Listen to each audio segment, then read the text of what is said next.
After filling with diesel oil and topping up our tanks, we left Portsmouth, Port Solent, for the last time. It was a grey and dismal morning, and it was like the sky was crying. We'd said goodbye to all our friends and family, and we were really quite sad to be going, in a funny sort of way. The sky is crying. Can't you see the tears rolling down the street?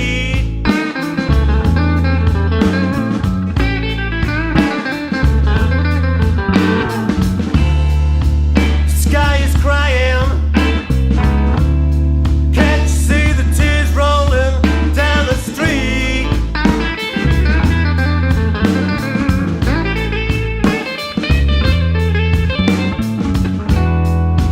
I've been looking for my baby. I wonder where can she be?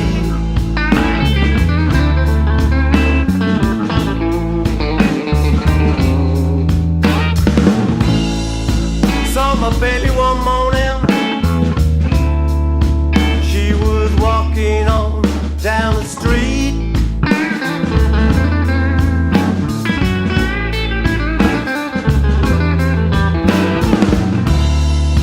Saw my baby early one morning. She was walking on down the street.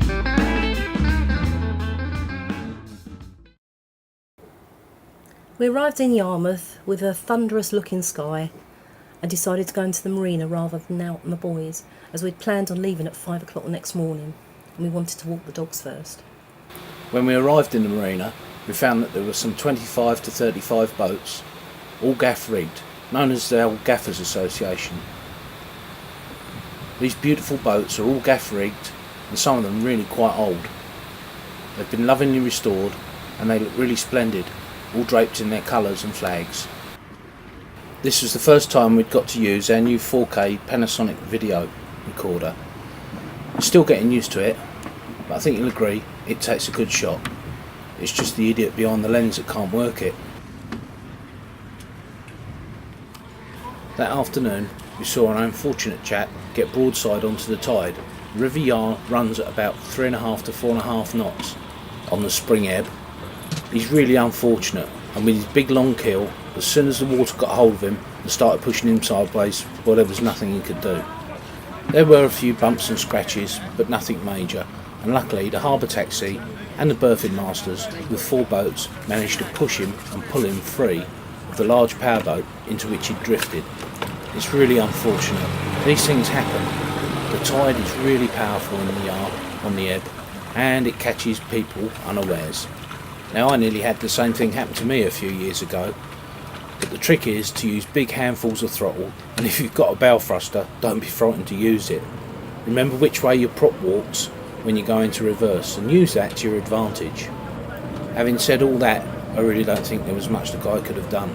As soon as he went broadside to the tide, that was it.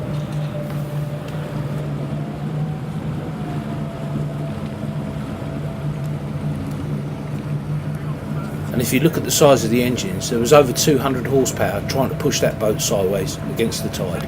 It's unfortunate. I really do feel sorry for the chap. He was slightly embarrassed, I must say.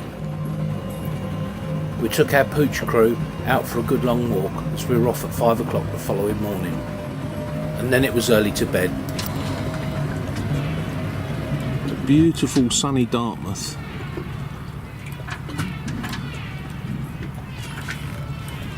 Absolutely lovely. Oh. And this is what it's like. Just watching the mist roll in. Out to sea. I don't know if you can see that. Let's see if we can. Sea mist is rolling in, and that's what it was like yesterday when we came across Lyme Bay. Really foggy. But we did miss the warship. We did miss the warship, yeah. They were practice firing in Lyme Bay, and we wanted to make sure we were well out of the way, even though we'd checked our radar and GPS. This is a steam train that runs up the side of the River Dart to Paynton. We featured it in one of our previous videos. And of course, you can't go to Dartmouth without looking at this old paddle steamer. We tied up at the pontoons in the river, run by the Dart Authority. It was £19 a night, which is quite reasonable for a boat our length. We stayed for 2 nights as we wanted to rest from the hard crossing we had the day before, and we wanted to do plenty of passage planning and make sure we got the right weather and the right currents to take us across. Now, we haven't forgotten that we would show you some of the preparations we'd done to the boat, but to be honest, it was that frantic in the end, we just haven't had time to render the videos. So in the near future we'll be showing you how we did the dodgers, finished off the davits, fitted the inverter and lots of other things to make the boat exactly what we wanted. Beautiful old pedal steamer. Reminds me of Waverley.